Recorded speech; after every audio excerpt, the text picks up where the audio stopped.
കാറ്റത്തെ കിളിക്കൂട് സീരിയലിന്റെ latest episode review ആണ് പറയുന്നത്. അങ്ങനെ നിധി പോലീസ് സ്റ്റേഷനിലേക്ക് ചെല്ലാണ്. എങ്ങനെയെങ്കിലും സുഭാഷിനെയും സുധീഷിനെയൊക്കെ രക്ഷിച്ചു കൊണ്ടുപോകാൻ പറ്റുമെങ്കിൽ അങ്ങനെ ആവട്ടെ എന്ന് കരുതിയിട്ടായിരിക്കട്ടെ പാവം നിധി അങ്ങോട്ടേക്ക് വരുന്നത്. നിധി അങ്ങോട്ടേക്ക് ചെന്നതോടുകൂടി തന്നെ താൻ ആരാണ്, എന്തിനാണ് വന്നത് എന്നൊക്കെ ചോദിക്കാണ് പോലീസ്. വല്ല പരാതിയും തരാനുണ്ടെങ്കിൽ അത് തന്നിട്ടങ്ങ് പോയിക്കോളാൻ പറയും. അത് കേട്ടപ്പോൾ നിധി പറയുന്നുണ്ട്, ഞാൻ പരാതി തരാൻ വന്നതൊന്നല്ല സാറേ. അപ്പോൾ പോലീസുകാരൻ ചോദിക്കുന്നുണ്ട്, പിന്നെ എന്തിനാ നീ ഇങ്ങോട്ടേക്ക് വന്നത് എന്ന്. അന്നേരം നിധി പറയുന്നുണ്ട്, ഇവരെ വീട്ടിൽ നിന്ന് പിടിച്ചു കൊണ്ടുവരുന്ന സമയത്ത് ഞാനും അവിടെ ഉണ്ടായിരുന്നു സർ. അപ്പോൾ പോലീസുകാരൻ ചോദിക്കുന്നുണ്ട്, അല്ല നിങ്ങൾ ഇവിടെ ആരാ എന്ന്. അത് കേട്ടപ്പോൾ നിധി ഒരു നിമിഷമൊന്ന് ആലോചിച്ചു. പിന്നെ പറയുന്നുണ്ട്, ഞാൻ സുധീഷിന്റെ ഭാര്യയാണെന്ന്. അത് കേട്ടപ്പോൾ സുധീഷിന് ഒരുപാടധികം സന്തോഷം കൊണ്ട് തുള്ളിച്ചാടി അവിടെ നിന്നും എഴുന്നേറ്റ് കൊണ്ട് തന്നെ സുധീഷ് പറയുന്നുണ്ട്, ഞാനാ സാറേ അവളുടെ ഭർത്താവ് എന്ന്. എന്നിട്ട് നിധി തുടർന്നു, സാറേ ഇവരൊന്നും ഒരു തെറ്റും ചെയ്തിട്ടില്ല. അവിടെ നടന്ന കാര്യങ്ങളൊക്കെ എന്താണെന്ന് ഞാൻ പറയാം. ഞാൻ അവിടെ ഉണ്ടായിരുന്നു. സുനന്ദയാണ് അങ്ങോട്ടേക്ക് വന്നത്. അവൾക്ക് വേറെ കല്യാണം ആലോചിച്ചു എന്ന് പറഞ്ഞ് സങ്കടം വന്ന് സുഭാഷേട്ടനെ കെട്ടിപ്പിടിച്ചതൊക്കെ അവളാണ്. അല്ലാതെ സുഭാഷേട്ടൻ ഒരു തെറ്റും ചെയ്തിട്ടില്ല. അത് കേട്ടപ്പോൾ പോലീസുകാരൻ പറയുന്നുണ്ട്, നിങ്ങൾ ഇങ്ങനെ വന്നു പറഞ്ഞ ഉടനെ തന്നെ ഞങ്ങൾക്കത് വിശ്വസിക്കാൻ പറ്റില്ലല്ലോ. ഇന്നത്തെ കാലത്ത് ഒരു പെൺകുട്ടിയോട് മോശമായി പെരുമാറിയെന്ന് പറഞ്ഞ് പരാതി കൊടുത്ത ആർക്കാണെങ്കിലും അത് ബുദ്ധിമുട്ടാണ്. കാരണം അത് കല്യാണം കഴിക്കാനിരിക്കുന്ന പെൺകുട്ടിയല്ലേ. ആ സമയത്താണ് സുനന്ദയുടെ അച്ഛൻ ഇങ്ങനെ ഒരു പരാതി തന്നിരിക്കുന്നത്. അതിൽ എത്രമാത്രം സത്യമുണ്ടെന്ന് ഞങ്ങൾക്ക് നോക്കണമല്ലോ. നിധി പറഞ്ഞു, സാറേ അതൊക്കെ വെറും കള്ള പരാതികളാണ്. സാറിനത് ബോധ്യമാകുന്നില്ലെങ്കിൽ ഞാൻ പറയാം. എന്റെ കണ്ണുകൊണ്ട് കണ്ട കാര്യങ്ങളാ ഞാനീ പറയുന്നത്. ഞാൻ കള്ളം പറയുന്നതൊന്നുമല്ല. സാറ് വേണമെങ്കിൽ എന്നെ കുറിച്ചൊന്ന് അന്വേഷിച്ചു നോക്കിക്കോ. അന്നേരം പോലീസുകാരൻ പറഞ്ഞിട്ട്, തന്നെ കണ്ടിട്ട് അത്യാവശ്യം പഠിപ്പും വിവരമുള്ള ഒരാളാണെന്ന് തോന്നുന്നുണ്ടല്ലോ. എന്നിട്ടും ഒരു പെൺകുട്ടിയുമായിട്ട് മറ്റൊരു പെൺകുട്ടിക്കെതിരെ ഇങ്ങനെ അതിക്രമം നടന്നിട്ടും താൻ ഇങ്ങനെയാണോ സംസാരിക്കുന്നത് എന്ന് ചോദിച്ചു. നിധി ഉറപ്പിച്ചു പറഞ്ഞു, അത് കള്ളപ്പരാതി ആയതുകൊണ്ടാണ് സാറേ ഞാനീ പറയുന്നത്. എനിക്ക് സുഭാഷേട്ടനെയും സുധീഷിനെയും ഹരീഷിനെയൊക്കെ നന്നായിട്ട് അറിയുന്നതാണ്. എനിക്ക് കള്ളം പറയേണ്ട കാര്യമൊന്നുമില്ല. സാറ് വേണമെങ്കിൽ എന്നെക്കുറിച്ച് അന്വേഷിച്ചു നോക്ക്. എന്റെ അച്ഛന്റെ പേര് രാജീവൻ എന്നാണ്. അദ്ദേഹം ഒരു ബിസിനസ്സുകാരനാണ്. ഞാൻ ആർക്കിടെക്റ്റ് ഒക്കെ കഴിഞ്ഞിട്ട് ഒരു എഞ്ചിനീയറിംഗ് ജോലി അന്വേഷിച്ച് നടക്കുന്ന സമയമാണിത്. ഇതൊക്കെ കേട്ടപ്പോൾ പോലീസുകാരൻ പറഞ്ഞിട്ട്, ആയിക്കോട്ടെ, പക്ഷേ ഒരു പരാതി കിട്ടിയാൽ അന്വേഷിക്കാതിരിക്കാൻ പറ്റില്ലല്ലോ. നിധി ചോദിച്ചു, പരാതി കിട്ടിയാൽ അന്വേഷിക്കണം സാറേ. പക്ഷേ പരാതിക്കാരിയുടെ ഭാഗം കൂടി ഒന്ന് അന്വേഷിക്കണ്ടേ എന്ന് പോലീസുകാരൻ പറഞ്ഞു. ഇപ്പോ അവിടെ പോയി അന്വേഷിക്കാൻ പറ്റിയ സാഹചര്യമല്ല എന്ന്. നിധി പറയുന്നുണ്ട്, സാറേ അവരോടൊന്ന് ചോദിച്ചു നോക്കിയാൽ അവർ സത്യം പറയും. അവർക്ക് സുഭാഷേട്ടനെയാണ് ഇഷ്ടം. വീട്ടുകാർ നിർബന്ധിച്ച് വേറെ ആലോചന കൊണ്ടുവന്നപ്പോൾ സുഭാഷിന്റെ അടുത്തേക്ക് അവൾ ഓടി വന്നതാണ്. അതിനെ എതിർക്കാൻ വേണ്ടിയിട്ടാണ് അവർ ഇങ്ങനൊരു കള്ളപ്പരാതി കൊടുത്തിരിക്കുന്നത്. അന്നേരം പോലീസുകാരൻ പറയുന്നുണ്ട്, അത് മാത്രമല്ല വീട്ടിൽ കയറി തല്ലി എന്ന് പറഞ്ഞത് വേറൊരു കേസും കൂടിയുണ്ടല്ലോ. നിധി പറഞ്ഞു, സാറേ അവർ വീട്ടിൽ കയറി വന്ന് ആദ്യം സുഭാഷേട്ടനെ തല്ലുമായിരുന്നു. ആ സമയത്തിന് സുധീഷും ഹരീഷും ഒക്കെ ഇടപെട്ട് കാണും. അതൊരു സ്വാഭാവികമായിട്ടുള്ള കാര്യമല്ലേ സാറേ. സ്വന്തം ചേട്ടനെ ഒരാൾ വീട്ടിൽ കയറി തല്ലിക്കഴിഞ്ഞാൽ ആർക്കാണെങ്കിലും അത് സഹിക്കാൻ പറ്റുമോ? സാറിന് സഹിക്കാൻ പറ്റുമോ? ചേട്ടന് വേണ്ടിയിട്ടല്ലേ അനുജന്മാർ ചോദിക്കാൻ പോയത്. സാറേ ഇതൊരു കള്ള കേസാണ്. എങ്ങനെയെങ്കിലും ഇവരെ വിടണം. ഇതൊക്കെ കണ്ടപ്പോൾ സുഭാഷിന് നല്ല വിഷമമാവുന്നുണ്ട്. സുഭാഷ് പറയുന്നുണ്ട്, മോൾ ഇവിടെ നിൽക്കണ്ട, മോള് വീട്ടിലേക്ക് പോയിക്കോ എന്ന് പറയും. പക്ഷേ നിധി സമ്മതിച്ചില്ല. പോവുകയാണെങ്കിൽ നിങ്ങളെ കൂട്ടിയിട്ട് മാത്രമേ ഞാൻ ഇവിടെ നിന്ന് പോവൂ എന്ന് നിധി വാശി പിടിച്ച് നിൽക്കുകയാണ്. ആ പാവത്തിന് അത്രമാത്രം സങ്കടമുണ്ടായിരുന്നു. എങ്ങനെയെങ്കിലും അവരെ ഒന്ന് പുറത്താക്കണമല്ലോ. നിധി വീണ്ടും പറഞ്ഞു, സാറേ ഉറപ്പായിട്ടും കാർത്തിക് ഇങ്ങോട്ടേക്ക് വന്ന സത്യാവസ്ഥ അറിയും. സുഭാഷ് ഒരു തെറ്റും ചെയ്തിട്ടില്ലെന്ന് അവർ സമ്മതിച്ചു. അങ്ങനെ പറയിച്ചാൽ പോരെ സാറേ എന്ന് നിധി ചോദിച്ചു. എന്നിട്ട് നിധി നേരെ പുറത്തേക്കിറങ്ങി സുനന്ദയുടെ ഫോണിൽ വിളിച്ചു. നിധി പറയുന്നുണ്ട്, സുനന്ദേ ഇത് ഞാനാണ് നിധി. സുനന്ദ പറയുന്നുണ്ട്, എനിക്കറിയാം നിധി. നിധി പറഞ്ഞോളൂ. നിധി പറഞ്ഞു, നിനക്ക് കാര്യങ്ങളൊക്കെ അറിയാമല്ലോ. സുഭാഷേട്ടൻ ഇപ്പൊ പോലീസ് സ്റ്റേഷനിലാണ്. നീ വന്ന് സത്യം തുറന്നു പറഞ്ഞാൽ മാത്രമേ അവരവിടെ നിന്നും വിടുള്ളൂ. ഇതൊരു നിസാര കാര്യമായി കാണരുത്. സുനന്ദ ചോദിക്കുന്നുണ്ട്, എനിക്കിതിൽ എന്ത് ചെയ്യാൻ പറ്റൂ നിധി? നിധി പറയുന്നത്, നിനക്ക് ഇതിൽ എന്തെങ്കിലും ചെയ്യാൻ പറ്റൂ. നിന്റെ അച്ഛനാണ് ഈ പരാതി കൊടുത്തിരിക്കുന്നത്. അത് കള്ള പരാതിയാണെന്ന് നീ പറഞ്ഞാലേ അവര് വിശ്വസിക്കുള്ളൂ.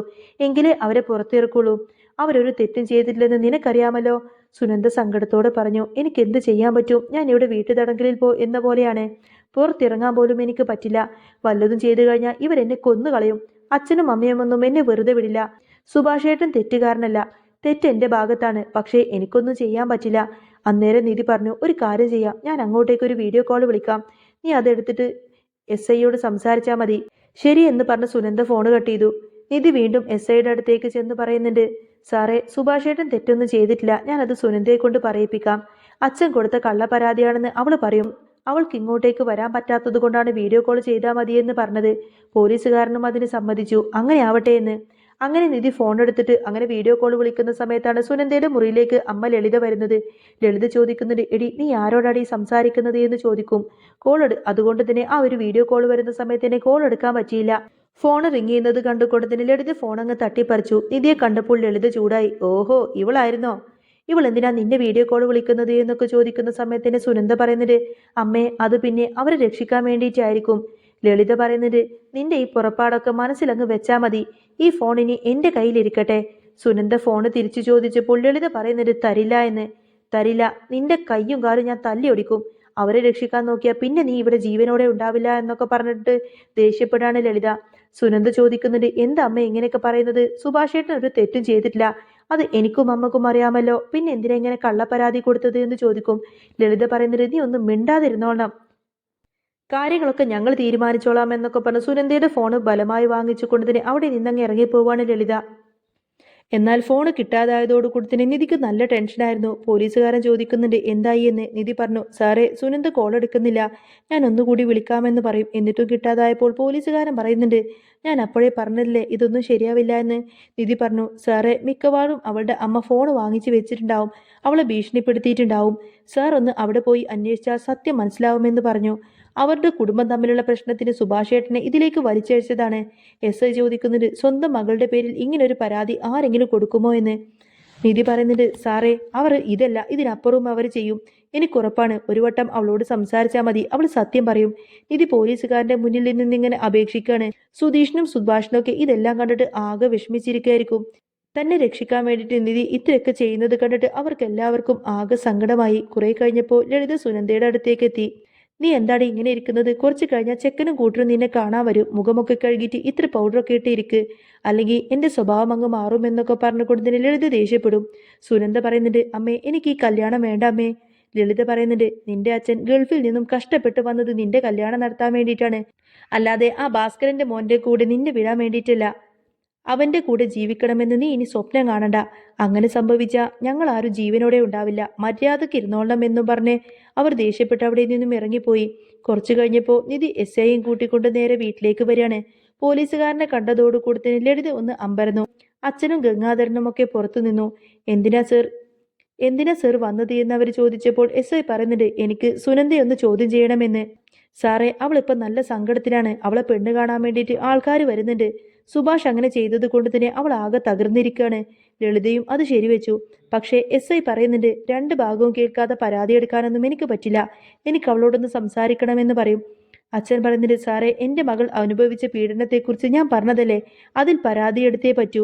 SI പറയുന്നുണ്ട്, എനിക്ക് അവളോട് സംസാരിക്കണം, എനിക്ക് അവളോട് കാര്യങ്ങളൊക്കെ ചോദിച്ചറിയണം, എന്നിട്ട് അവൾ എന്ന് വിളിക്കൂ എന്ന് പറയാണ്. ലളിതയ്ക്ക് അത് കേട്ടപ്പോൾ ആകെ പേടിയായി. നിധി പറഞ്ഞു, സാറേ ഇവർ പറയുന്നതെല്ലാം തന്നെ പച്ചക്കള്ളമാണ്, അവർ അവളെ ഭീഷണിപ്പെടുത്തിയിട്ട് അവിടെ വെച്ചിരിക്കുകയാണ്. SI ലളിതയോട് പറഞ്ഞിട്ട്, നിങ്ങൾ പോയിട്ട് വിളിക്കാമോ അതോ ഞങ്ങൾ അകത്തേക്ക് കയറണോ എന്ന് ചോദിക്കും. പേടിച്ചു പോയ ലളിത നേരെ സുനന്ദയെ വിളിക്കാൻ വേണ്ടിയിട്ട് അകത്തേക്ക് പോയി. ലളിത സുനന്ദയോട് പറഞ്ഞു, ആ നിധി പോലീസുകാരനെ കൂട്ടിയിട്ട് വന്നിട്ടുണ്ട്. കള്ള പരാതിയാണെന്ന സത്യം നീ എങ്ങാനും പോലീസുകാരനോട് പറഞ്ഞു കഴിഞ്ഞാൽ പിന്നെ നീ എന്നെയും അച്ഛനെയും ജീവനോടെ കാണില്ല, ഞങ്ങൾ അങ്ങ് ചത്തുകളയുമെന്നൊക്കെ പറയും. ഇവിടെ നടന്നത് എന്താണെന്ന് ഞാൻ പറഞ്ഞതുപോലെ തന്നെ നീ പറയണം, അല്ലെങ്കിൽ നിന്റെ വിധി ഞങ്ങൾ തീരുമാനിക്കും. സുനന്ദക്കാണെങ്കിൽ പിന്നെ അമ്മയുടെ വാക്കും കൂടെ കേട്ടതോടുകൂടെ തന്നെ പിന്നെ എന്ത് ചെയ്യണമെന്ന് പോലും അറിയില്ലായിരുന്നു. ലളിത സുനന്ദയെ പുറത്തേക്ക് കൊണ്ടുവന്നു. SI അവളെ നോക്കി. അവൾ കരഞ്ഞു തളർന്നിരിക്കുകയാണ്. SI ചോദിക്കുന്നുണ്ട്, സുനന്ദേ, നിന്റെ അച്ഛൻ സുഭാഷിനെതിരെ കൊടുത്ത പരാതി അത് സത്യമാണോ? അവൻ നിന്നോട് മോശമായി പെരുമാറിയോ എന്ന് ചോദിക്കും. സുനന്ദ പിന്നെ ഒന്നും മിണ്ടിയില്ല. ലളിത ഇടയിൽ കയറി പറഞ്ഞു, സാറേ അവൾക്ക് വലിയ വിഷമമാണ്, ഇങ്ങനെയൊന്നും ചോദിക്കരുത്. SI പറയുന്നുണ്ട്, ഞങ്ങളൊരു ചോദ്യം മാത്രമേ ചോദിക്കുന്നുള്ളൂ, സത്യം പറ. നിധി പറയുന്നുണ്ട്, സുനന്ദേ നീ മിണ്ടാതിരിക്കരുത്, നീ കള്ളം പറഞ്ഞു കഴിഞ്ഞാൽ പിന്നെ അവരെന്നേക്കുമായി ജയിലിലാവും. നിനക്കും എനിക്കും സത്യം അറിയാമല്ലോ. സുഭാഷേട്ടനെ കാണാൻ നീ അങ്ങോട്ടല്ലേ വരാറുള്ളത്? ഉള്ള സത്യം പറ. അച്ഛൻ പറയുന്നുണ്ട്, സാറേ ഇവള് പറയുന്നതൊന്നും കേൾക്കണ്ട, ഇവൾ ഒളിച്ചോടി വന്നവളാണ്. SI പറയുന്നുണ്ട്, എനിക്ക് സുനന്ദ പറയുന്നത് മാത്രം കേട്ടാൽ മതി. ഒടുവിൽ സുനന്ദ പറയുന്നുണ്ട്, സാറേ അതൊരു കള്ള പരാതിയാണ്, അച്ഛൻ കൊടുത്തത് വെറും കള്ള പരാതിയാണ്. എനിക്ക് സുഭാഷേട്ടനെ ഒരുപാട് ഇഷ്ടമാണ്. സുഭാഷേട്ടൻ ഒരിക്കലും എന്നോട് മോശമായിട്ടൊന്നും പെരുമാറിയിട്ടില്ല, ഞാനാണ് അങ്ങോട്ടേക്ക് പോയത്. ഇത് കേട്ടതോടുകൂടി തന്നെ സുനന്ദയുടെ അച്ഛനും അമ്മയും ആകെ അങ്ങനെ ഷോക്കായി നിന്നു പോവാണ്. സുനന്ദ പറയുന്നുണ്ട്, സുഭാഷേട്ടൻ ഒരു തെറ്റും ചെയ്തിട്ടില്ല എന്ന് അവൾ ആവർത്തിച്ചു പറഞ്ഞു. ഒടുവിൽ പോലീസുകാർക്ക് സത്യം മനസ്സിലായി.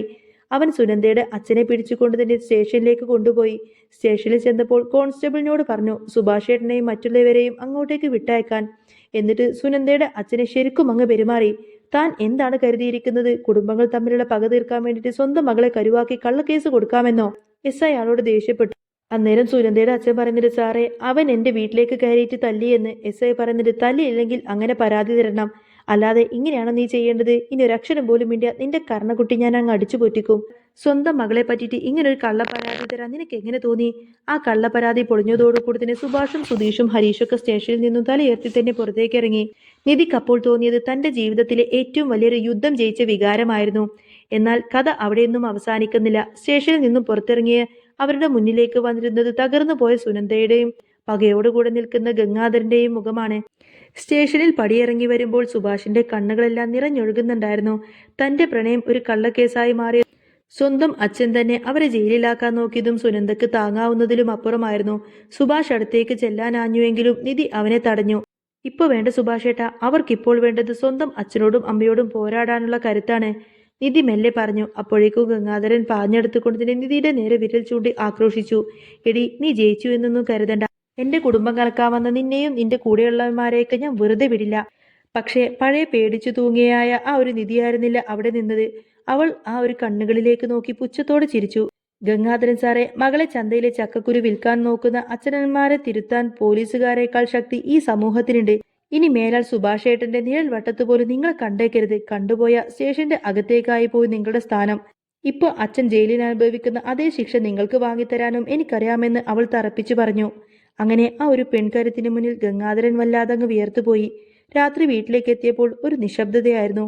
സുഭാഷ് വീടിന്റെ ഉമ്മറത്ത് തലയിൽ കൈവച്ചിരുന്നു. അപ്പോഴാണ് നിധി ചായയുമായി അവന്റെ അടുത്തേക്ക് വരുന്നത്.